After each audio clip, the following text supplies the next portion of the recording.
Mesdames, Mesdemoiselles et Messieurs, bonjour à toutes et à tous ou bonsoir. À la une de l'actualité internationale, c'est très grave ce qui se prépare du côté de la République de Côte d'Ivoire. C'est très très grave. Le président Ouattara s'entête de vouloir briguer un quatrième mandat poussé par la France. Le président Laurent Gbagbo, ancien président de la République de Côte d'Ivoire, qui a passé presque beaucoup de temps ou tout son temps à La Haye, Laurent Gbagbo sort de son silence. Il sort de son silence avec une stratégie très très forte. Très forte. Une stratégie qui vise à déstabiliser carrément le projet démoniaque du président Ouattara qui vise à s'éterniser au pouvoir.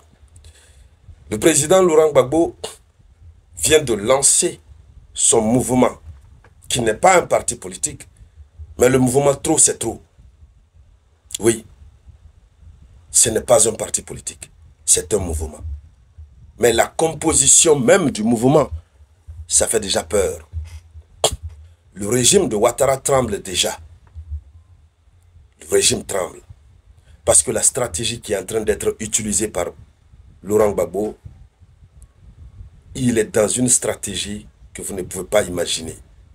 Une stratégie très forte qui permet de faire adhérer toutes les composantes de la nation, les frustrer. Tout le monde se rallie à sa lutte pour pouvoir faire partir coûte que coûte le président Alassane Dramane Ouattara. Dames et messieurs, c'est quoi le contenu de ce mouvement?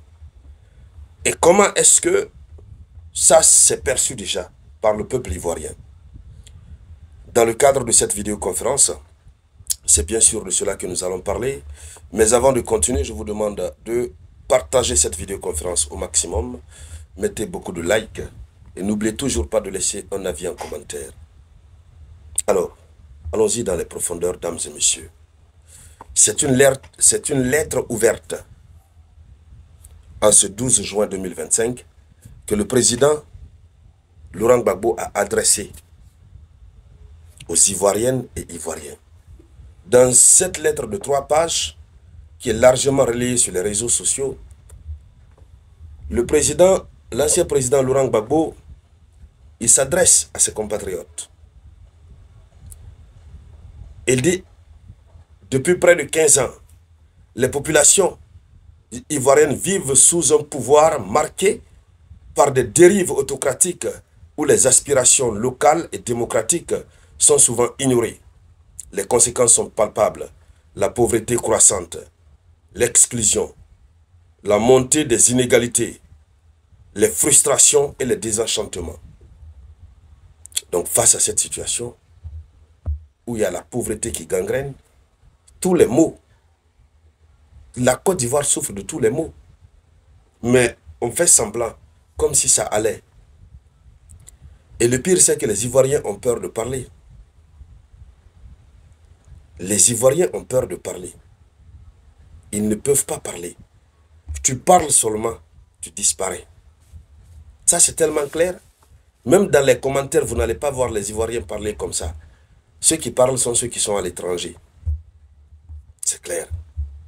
Donc, Laurent Gbagbo dit que face à ça, et face à cette situation, ils ont pris le temps, pendant des mois, pour écouter les femmes, pour écouter les jeunes, pour écouter les déguerpis, pour écouter les sans-emploi, pour écouter les travailleurs précaires, pour écouter les enseignants, pour écouter les paysans, pour écouter des retraités, pour écouter des responsables de la société civile, des leaders d'opinion, des politiques.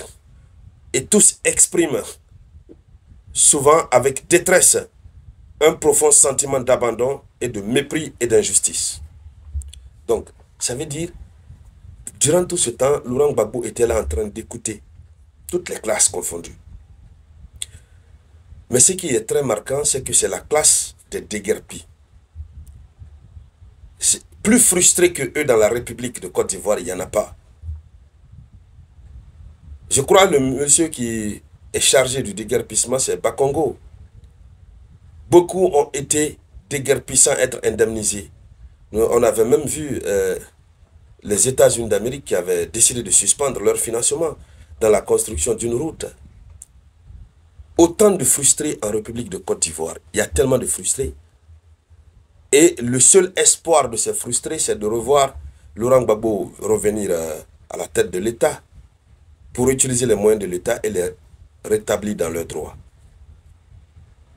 Et ils ont vu la gouvernance de Laurent Gbagbo, ils ont vu la gouvernance de Ouattara. Ils font carrément la différence. Ouattara est au pouvoir depuis combien d'années? Oui, en dehors de quelques ponts qu'il a eu à construire, il n'y a presque pas de changement dans le quotidien des Ivoiriens. Il faut être très clair là-dessus. Donc, la première stratégie que Laurent Gbagbo a utilisée a été d'écouter ces couches. Il dit alors, après avoir écouté, il dit leur voix ne porte plus haut. Ceux qui viennent se plaindre auprès de Laurent Gbagbo, leur voix ne porte plus haut. Donc, il fallait porter leur voix plus haut. Il fallait un outil citoyen ouvert. Il fallait un outil citoyen ouvert, transversal, capable de rassembler au-delà des clivages partisans pour dire ensemble, trop, c'est trop. Donc, Laurent Gbagbo dit, dans cette partie, il explique pourquoi le mouvement est né. Des frustrations par-ci et par-là, des gens qui se plaignent, mais leur voix n'est pas portée plus haut. Il fallait porter leur voix plus haut pour trouver une solution. Et c'est pourquoi le mouvement Trop est né. Donc c'est un mouvement, il le précise, Trop n'est pas un parti politique. Donc, il ne faut pas dire que c'est un parti. Cette partie est très importante. Il y a d'autres qui ne veulent pas rejoindre le mouvement parce que c'est peut-être un parti politique. Certains se disent apolitiques. Mais un mouvement politique est différent d'un parti politique. Donc, même les autres partis politiques peuvent intégrer le mouvement. C'est un mouvement. Alors donc, voici la stratégie que Gbagbo utilise pour fédérer beaucoup de forces. Hein, l'accumulation des frustrations là au sein d'un même mouvement pour dire trop c'est trop. Alors, quelles sont les revendications du mouvement Trop c'est trop? Le mouvement Trop c'est trop s'appuie sur des revendications sociales fortes. D'abord contre la vie chère, ensuite les déguerpissements sauvages, l'exclusion sociale, la précarité, l'instrumentalisation de la justice, l'emprisonnement des leaders d'opinion et politique, voilà, le respect surtout de la Constitution.